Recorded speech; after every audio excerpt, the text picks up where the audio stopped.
Senyorita, may tumatawag daw po sa inyo. Mahalaga daw po.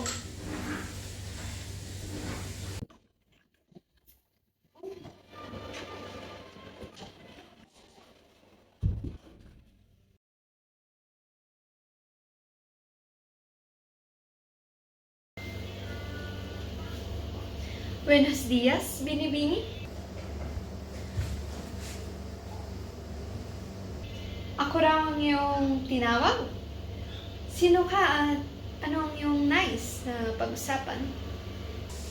Buenos dias po, Senyorita Maria Clara. Ako po si Binibining Jovi Tina Verdera. Ninya na lang po ang tawag niyo sa akin. Ako po ay isang estudyante at nais ko pong isulat ang iyong pamumuhay at sa inyong mismo, Binibini. Estudyanteng babae? Kamangha-mangha. Ngayon ko lamang yun narinig. Bueno, umupo ka na, Binibini, at ipapakilala ko ang aking sarili. And then, pakikuha ng mainom ang Binibini habang naririto siya. Por favor. Masusunod, senyorita.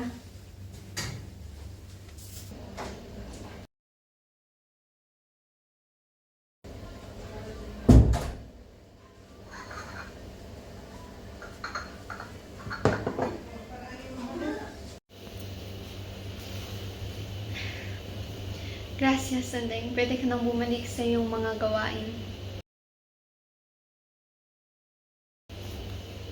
Bueno, mabuting Binibini. Hayaan mong ipakilala ko ang aking sarili sa inyo. Ako si Maria Clara de los Santos y Alba, ang tinatawag nilang pinakamagandang dalaga dito sa San Diego. Ako ay may magandang asal at pusong mabuti. Ang aking ama ay si Don Tiago at ang aking ina naman ay si Doña Pia Alba. Sa kasamaang palad, ang aking ina ay pumanaw nung ako'y isinilang. Kaya naman si Tia Isabel na ang nag-alaga sa akin mula noon. Ang aking ninong naman ay si Padre Damaso.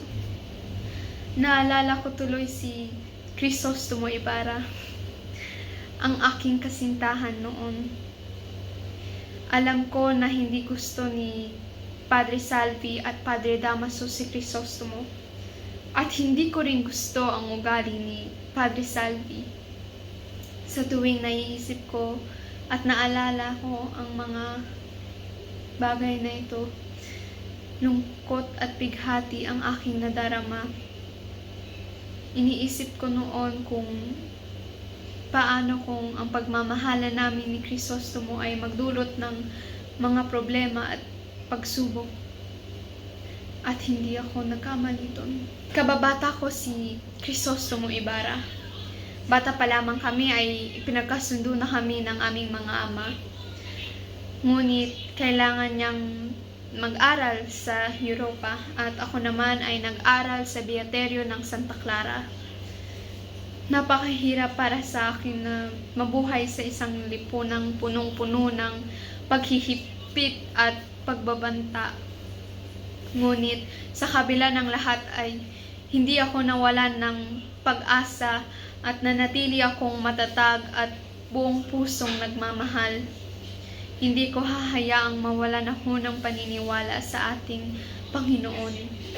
Palagi akong nagdadasal ng nobena at nagbabasa ng mga relihiyosong aklat upang palakasin ang aking pananampalataya sa ating Diyos.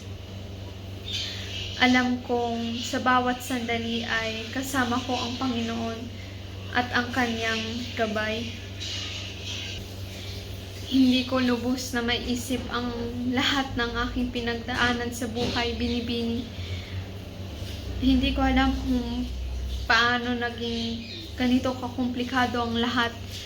Alam mo bang munti ka ng patayin ng aking nobyo na si Crisostomo, si Padre Damaso?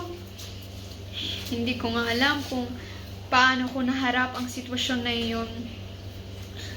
Napilitan nga akong pakasalan si Alfonso Linares, ngunit hindi ko siya minamahal. Binibini, at hindi ko kayang ikasal sa isang taong hindi ko naman mahal. Nang mawala si Crisostomo Ibarra, nagpasya na lamang ako na wag na mag-asawa at maging isang madre na lamang. At nalaman ko na ang aking tunay na ama ay si Padre Damaso, ang aking minamahal na ninong. Punong-puno ng mga sikreto at pagbabago ang aking buhay, Binibini. Ngunit hindi ako mawawalan ng ahas ng loob. Ngunit naniniwala akong makikita ulit kami ng aking minamahal sa kabilang buhay. At doon kami magsasama at magmamahalan panghabang buhay. Bueno, Binibini, gabi na. Kailangan mo nang umuwi. Nagagalak akong makilala ka. Adios, Binibining Ninya.